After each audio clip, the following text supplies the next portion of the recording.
સુરતમાં શહેર ભાજપ દ્વારા કોંગ્રેસ સામે ઉગ્ર વિરોધ પ્રદર્શન કરવામાં આવ્યું છે। કોંગ્રેસ નેતા રાહુલ ગાંધીના નિવેદનોને લઈને ભાજપ કાર્યકરોએ પુતળા દહન કરી વિરોધ નોંધાવ્યો હતો। અઠવા ગેટ સર્કલ ખાતે ભારે સૂત્રોચ્ચાર અને નારેબાજી વચ્ચે આ પ્રદર્શન યોજાયું હતું। સુરત શહેરના અઠવા ગેટ સર્કલ ખાતે શહેર ભાજપ દ્વારા કોંગ્રેસ વિરુદ્ધ વિરોધ પ્રદર્શન કરવામાં આવ્યું।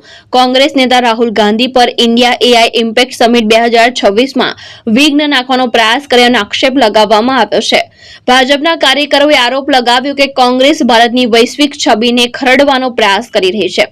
આક્ષેપોને લઈને કાર્યકરોએ રાહુલ ગાંધીના પુતળા દહન કરી ભારે સૂત્રોચ્ચાર સાથે વિરોધ નોંધાવ્યો હતો। પ્રદર્શન દરમિયાન કોંગ્રેસ અને નેતા નેતૃત્વ સામે દેશ વિરોધી માનસિકતા ધરાવવાનો ગંભીર આરોપ પણ મૂકવામાં આવ્યા હતા। અઠવા ગેટ વિસ્તાર ભારે પોલીસ બંદોબસ્ત વચ્ચે સૂત્રોચ્ચાર અને નારેબાજીથી ગુંજી ઉઠ્યો હતો। મારું નામ હર્ષ અશોકભાઈ મહેતા છે। ભારતીય જનતા પાર્ટી યુવા મોરચામાં મહામંત્રી તરીકેની મારી જવાબદારી છે। હાલની અંદર દેશમાં મનપની અંદર એઆઈ સિમેન્ટનું આયોજન કરવામાં આવ્યું હતું।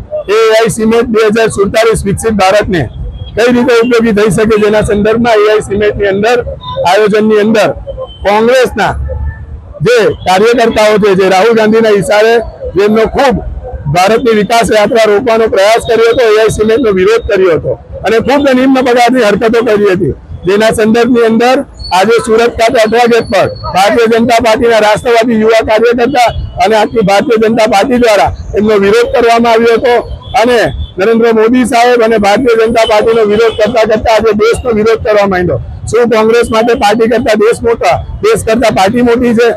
એટલે એના વિરોધમાં આજે પુતળા દહન કરી અને નારા લગાવીને વિરોધ કરવામાં આવ્યો। હું શૈલેષ જરીવાલા, ભારતીય જનતા પાર્ટી કોસાધ્ય। આજનો આ વિરોધ છે તે ગઈકાલે દિલ્હીમાં જે એઆઈ સમિટ હતી જ્યાં દુનિયાભરના લોકો આવેલા હતા ત્યાં આગળ કોંગ્રેસ દ્વારા શર્ટ કાઢીને વિરોધ પ્રદર્શન કર્યું અને ભારતને નીચા જોવાનો થાય એવો પ્રયત્ન કર્યો। કોંગ્રેસ આજે ભાજપનો વિરોધ કરતા કરતા એ દેશના વિરોધમાં આવી ગઈ છે એવું આ સાબિત કરવા માંગે છે રાહુલ ગાંધી અને કરે છે। તેઓ જ્યારે પણ વિદેશ યાત્રા કરે છે ત્યારે પણ ભારતને નીચા જોવાનું થાય એના માટેના એમના પ્રયત્નો અને એવા વિધાનો રહ્યા છે કે જેથી દેશનું ગર્વ ભંગાય। તો આવા વિધાનો અને આવા નિવેદનો અને આવા કાર્યોથી કોંગ્રેસ દૂર રહે તેના વિરોધ પ્રદર્શન અંગે આજે એમના પુતળાનું દહન કર્યું છે અને એનો વિરોધ કર્યો છે। ભાવેશ ઉપાધ્યાય, દ્રષ્ટિકોણ ન્યૂઝ, સુરત।